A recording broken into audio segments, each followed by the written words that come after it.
Welcome back सुप्रभात news Chhattisgarh. चलिए देखते हैं छत्तीसगढ़ की 25 फटाफट बड़ी खबरों को। इससे पहले आप कौन से जिले से न्यूज को देख रहे हैं कमेंट में जरूर बताएं, साथ ही लाइक जरूर करें।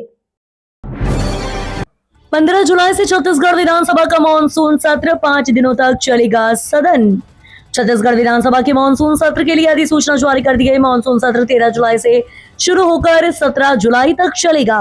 5 दिनों तक चलने वाले सत्र में कुल 5 बैठकें होंगी, जिनमें प्रश्नोत्तर, शासकीय कार्य और वित्तीय मामलों में चर्चा होगी। अधिसूचना के मुताबिक पहले 4 दिनों तक प्रश्नोत्तर काल और शासकीय कार्य निर्धारित किए गए हैं। वहीं अंतिम दिन 17 जुलाई को प्रश्नोत्तर और शासकीय कार्यों के साथ गैर शासकीय कार्य भी लिए जाएंगे।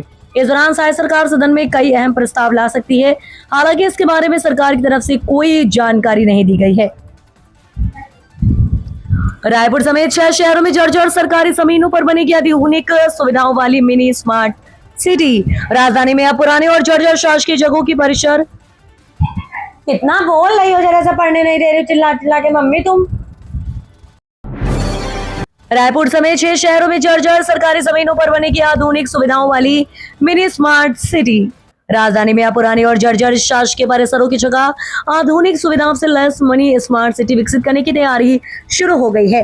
राज्य सरकार की रीडेवलपमेंट योजना के दूसरे चरण में रायपुर सहित 6 प्रमुख शहरों में 10 नए प्रोजेक्ट लाने की तैयारी है। इन परियोजनाओं के जरिए लोगों को आधुनिक आवास, multi level parking, shopping mall, hotel व्यवस्थित ट्रैफिक व्यवस्था और बेहतर सार्वजनिक सुविधाएं की परिसर में उपलब्ध कराई जाएंगी।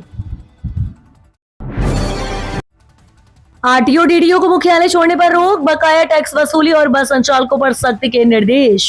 छत्तीसगढ़ परिवहन विभाग की संयुक्त समीक्षा बैठक में सचिव एवं परिवहन आयुक्त एस प्रकाश ने कड़े निर्देश जारी किए हैं। बैठक में आरटीओ डीडीओ, परिवर्तन अमला, बस संचालक संघ और वाहन डीलर एसोसिएशन के पदाधिकारी शामिल हुए। आरटीओ डीडीओ मुख्यालय छोड़ नहीं सकेंगे। सभी क्षेत्रीय एवं जिला परिवहन अधिकारियों को तत्काल प्रभाव से अपने पदस्थापना मुख्यालय में रहकर ही काम करने के निर्देश दिए गए हैं। छत्तीसगढ़ के आईटीआई में होगा हाईटेक बदलाव। एआई ड्रोन तकनीक से लैस होंगे छात्र। पीएम सेतु योजना के तहत सरकारी औद्योगिक प्रशिक्षण संस्थानों को आधुनिक और उद्योग अनुकूल बनाया जा रहा है। इस योजना का मुख्य उद्देश्य छात्रों को आर्टिफिशियल इंटेलिजेंस और ड्रोन जैसी नई तकनीकों में प्रशिक्षित कर रोजगार के काबिल बनाना है। पुरानी मशीनों को बदलकर नई तकनीक वाली मशीनें लगाई जाएंगी और डिजिटल कंटेंट व स्मार्ट क्लासरूम की सुविधा दी जाएगी। मुख्य सचिव विकास की अध्यक्षता में आज यहाँ मंत्रालय महानदी भवन में राज्य में पीएम सेतु योजना के तहत गठित राज्य स्तरीय स्टीयरिंग समिति की बैठक संपन्न हुई। बालोदा बाजार में उर्वरक केंद्रों की जांच में मिली गड़बड़ी। एसडीएम ने 2 संचालकों को दिया नोटिस।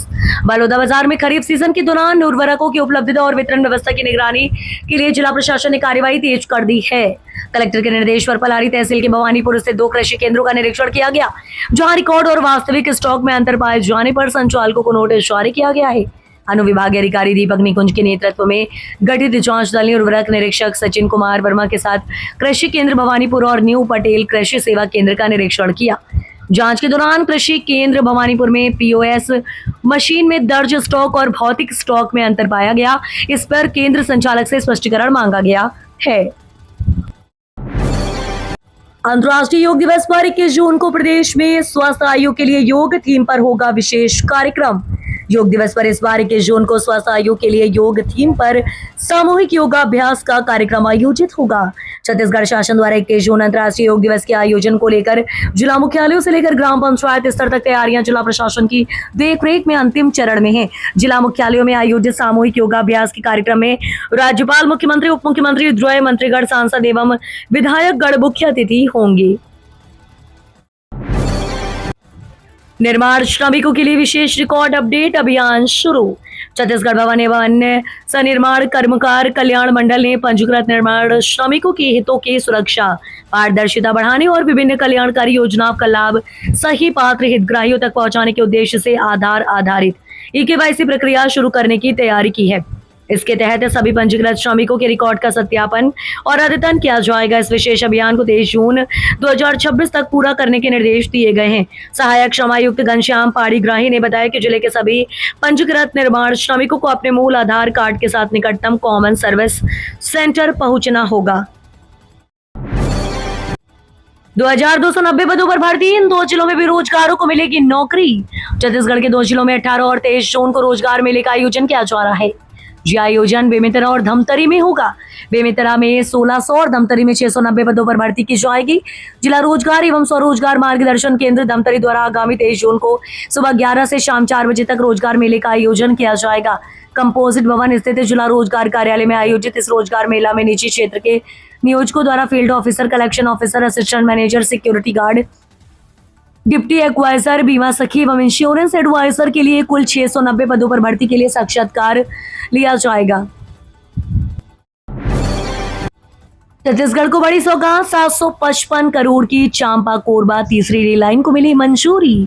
छत्तीसगढ़ के मुख्यमंत्री विष्णुदेव साय ने भारतीय रेल द्वारा दक्षिण पूर्व मध्य रेलवे के अंतर्गत 755 करोड़ की लागत से चांपा कोरबा तीसरी रेल लाइन परियोजना को मंजूरी दिए जाने पर प्रधानमंत्री मोदी एवं केंद्रीय रेल मंत्री अश्विनी वैष्णव के प्रति प्रदेशवासियों की ओर से हार्दिक आभार व्यक्त किया है। मुख्यमंत्री ने कहा कि डबल इंजन सरकार के प्रयासों से प्रदेश में रेल कनेक्टिविटी का अभूतपूर्व विस्तार हो रहा है और मोदी सरकार के विशेष फोकस से छत्तीसगढ़ में अधोसंरचना विकास को नई ऊंचाई मिली है। ग्राम पंचायतों में 24 जून को होगी ग्राम सभा। छत्तीसगढ़ के सभी ग्राम पंचायतों में 24 जून 2026 को ग्राम सभाएं आयोजित की जाएंगी। इन ग्राम सभाओं में आवास प्लस 2.0 की स्थायी प्रतीक्षा सूची सहित विभिन्न विषयों पर होगी चर्चा की जाएगी। पंचायत एवं ग्रामीण विकास विभाग की ओर से ग्राम पंचायतों को ग्राम सभाओं के माध्यम से ग्रामीण विकास पंचायतों की वित्तीय स्थिति, आवास के चुनाव, रोजगार, सामाजिक मुद्दों और स्थानीय विकास कार्यों जैसे जनहित से जुड़े विभिन्न महत्वपूर्ण विषयों पर व्यापक चर्चा एवं निर्णय लेने का अधिकार दिया गया है।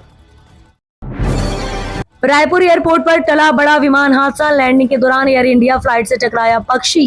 राजधानी रायपुर के स्वामी विवेकानंद एयरपोर्ट पर बुधवार को उस वक्त अफरा तफरी का माहौल बन गया। अब दिल्ली से रायपुर पहुंची एयर इंडिया की एक फ्लाइट लैंडिंग के दौरान बर्ड हिट का शिकार हो गई।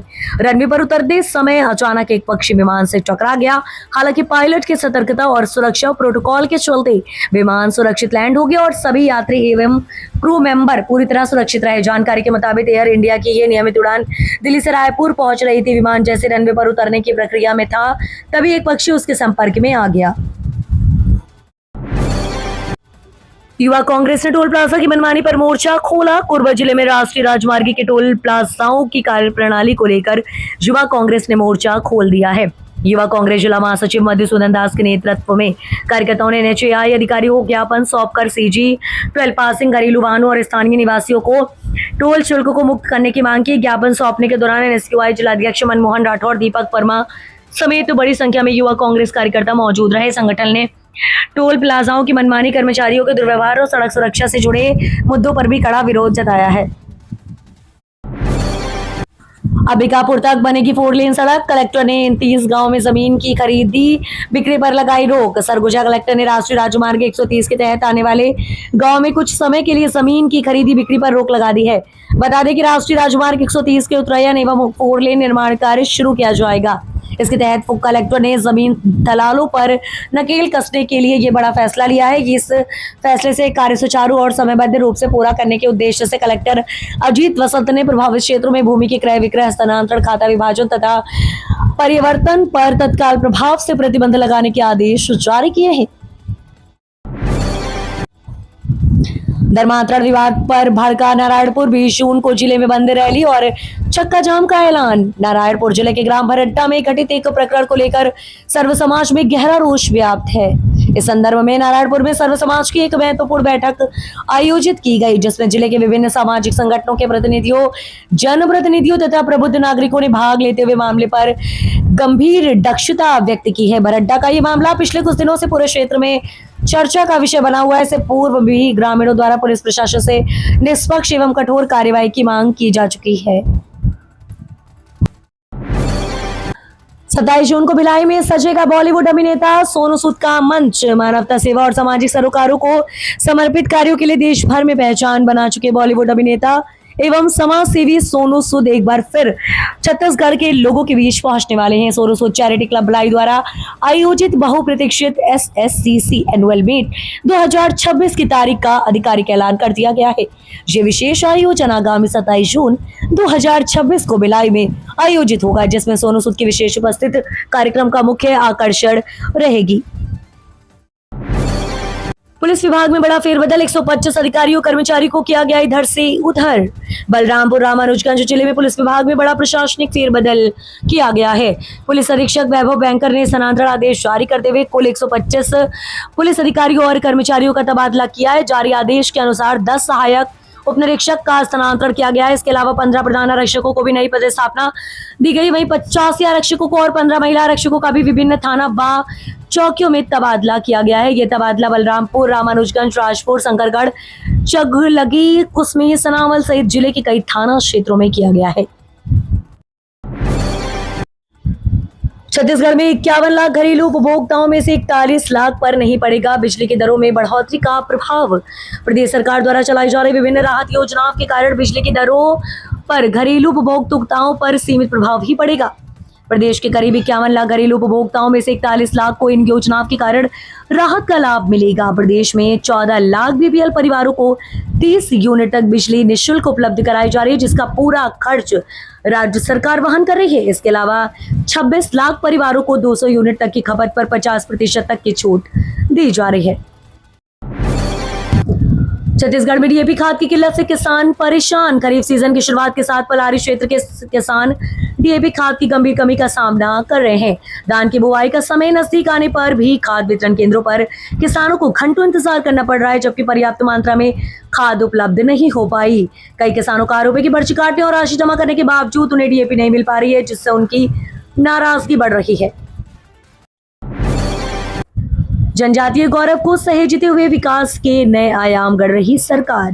मुख्यमंत्री विष्णुदेव साय ने गरियाबंद जिले के ग्राम दर्रापारा में अखिल भारतीय गोंडवाना कौंड्स महासभा केंद्रीय समिति बिंद्रा नवागढ़ द्वारा आयोजित कार्यक्रम में 1 करोड़ 7 लाख रुपए की लागत से निर्मित कचना धुरवा गोंडवाना भवन का लोकार्पण किया गया। इस अवसर पर आदिवासी परंपरा के अनुरूप मुख्यमंत्री का पगड़ी पहनाकर एवं पीला चावल से तिलक लगाकर आत्मीय स्वागत किया गया। मुख्यमंत्री साय ने कार्यक्रम स्थल स्थित आदिवासी देवस्थल देवठाना में पारंपरिक विधि विधान से पूजा अर्चना कर प्रदेश की सुख समृद्धि और खुशहाली की कामना की।